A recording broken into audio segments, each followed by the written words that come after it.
جو ہم پہ گزری سو گزری مگر شب ہجراں،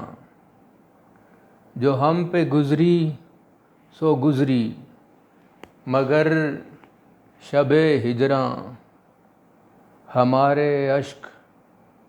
تیری عاقبت سنوار چلے۔ جو ہم پہ گزری سو گزری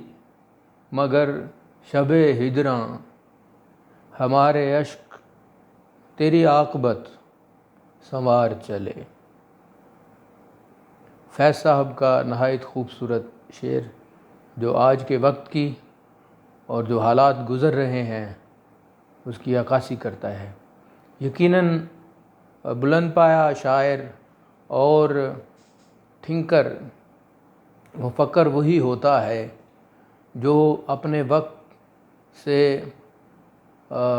پہلے اور اس سے جب وہ آئے گا اس کے آنے سے پہلے ہی اس وقت کے بارے میں بتا دینے والا کہ آئندہ زمانے میں یہ کچھ بھی ممکن ہے، ہو سکتا ہے۔ تو ایسے مفکر اور تھنکر جو ہوتے ہیں وہ زمانے کی اور اپنی سوسائٹی کی جو مختلف اقدار ہوتی ہیں اور ان کے جو مسائل ہوتے ہیں ان کی عکاسی کرتے ہوئے اور ان کے بارے میں درد، احساس، محبت بانٹتے ہوئے، بہت سی چیزوں کی فکر کرتے ہوئے وہ لوگوں کو اویئر کرتے ہیں، آگاہ کرتے ہیں کہ ایسا بھی ہو سکتا ہے۔ اور ان کے خود کے اوپر بھی بہت کچھ گزرا تو اسی کی عکاسی انہوں نے کی کہ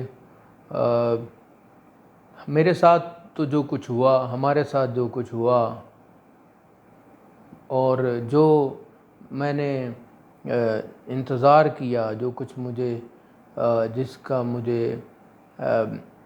انتظار تھا اور جو کچھ مجھے مقصود تھا، مطلوب تھا،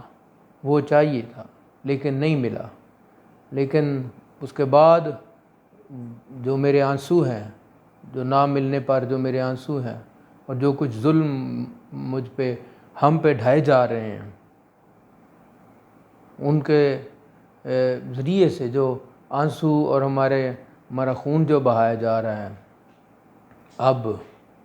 اس کے عوض یہ ہے کہ میرے آنسو جو ہے نا، ہمارے آنسو تیری عاقبت سنوار چلے۔